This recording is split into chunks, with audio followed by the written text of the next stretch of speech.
وعلیکم السلام ورحمۃ اللہ وبرکاتہ۔ جی محترم بھائی، موت کا مدینہ میں واقع ہو جانا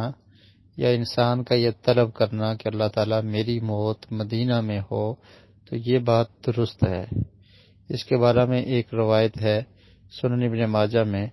نبی کریم صلی اللہ علیہ وسلم نے ارشاد فرمایا، من استطاع منکم ان یموت فی المدینۃ فلیمت، کہ جو تم میں سے یہ استطاعت رکھتا ہے کہ وہ مدینہ میں فوت ہو تو اسے چاہیے کہ وہ مدینہ میں فوت ہو، اور جو مدینہ میں فوت ہوگا تو میں اس کی شفاعت کروں گا، اس کی سفارش کروں گا۔ تو یہ خطاب مومنین کو تھا، اور اس کی وضاحت ایک دوسری حدیث سے ہوتی ہے کہ نبی مکرم صلی اللہ علیہ وسلم نے ارشاد فرمایا کہ جو انسان مدینہ میں رہتا ہے اور اس کی مشکلات پر صبر کرتا ہے، اس میں جو پریشانیاں ہیں اس پر صبر کرتا ہے، مدینے کو چھوڑتا نہیں ہے، اس پر صبر کرتا ہے، تو میں اس کی شفاعت کروں گا۔ تو یہ مدینہ میں موت کا ہو جانا اور حالت ایمان میں جو بندہ مومن ہے اور اس کا عقیدہ توحید والا ہے، اور مدینہ میں اس کی کوشش ہے اور یہ دعا ہے کہ اللہ تعالیٰ میری موت مدینہ الرسول میں ہو، نبی اکرم صلی اللہ علیہ وسلم کے شہر میں ہو، تو ایسی دعا کرنا درست ہے،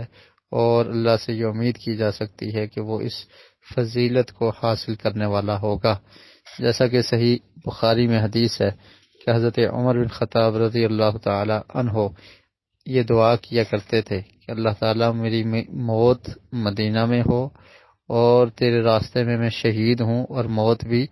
فی بلد رسولک، تیرے نبی کے شہر مدینہ میں میری موت آئے اور شہادت کی موت ملے۔ تو اس طرح کی دعا کرنا یہ ٹھیک ہے، اور مدینہ میں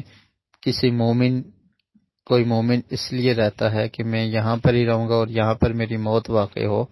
تو وہ اگر ایسا کرتا ہے تو اسے کرنا چاہیے، اس کو یہ فضیلت ملے گی۔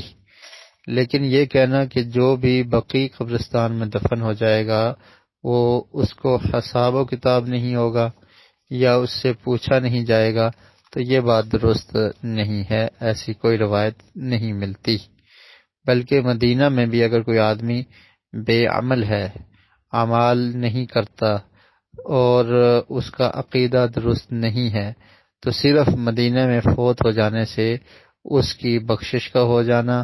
یا نبی مکرم صلی اللہ علیہ وسلم کی شفاعت کا نصیب ہو جانا یہ بھی درست نہیں ہے۔ آپ جانتے ہیں عبداللہ بن ابی منافق، اس کی قبر بھی مدینہ میں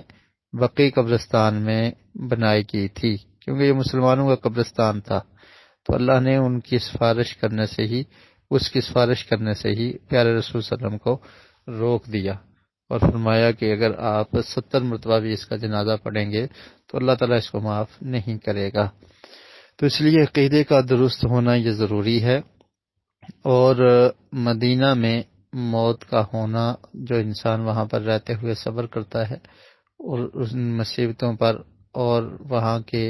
سخت موسم پر اور جو بھی پریشانیاں ہیں ان پہ صبر کرتا ہے، اور اللہ تعالیٰ سے یہ دعا کرتا ہے کہ میری موت مدینہ شہر میں ہو، تو یہ بات درست ہے کہ اس کو یہ فضیلت ملے گی۔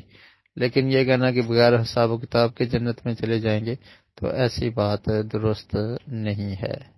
واللہ عالم بالصواب۔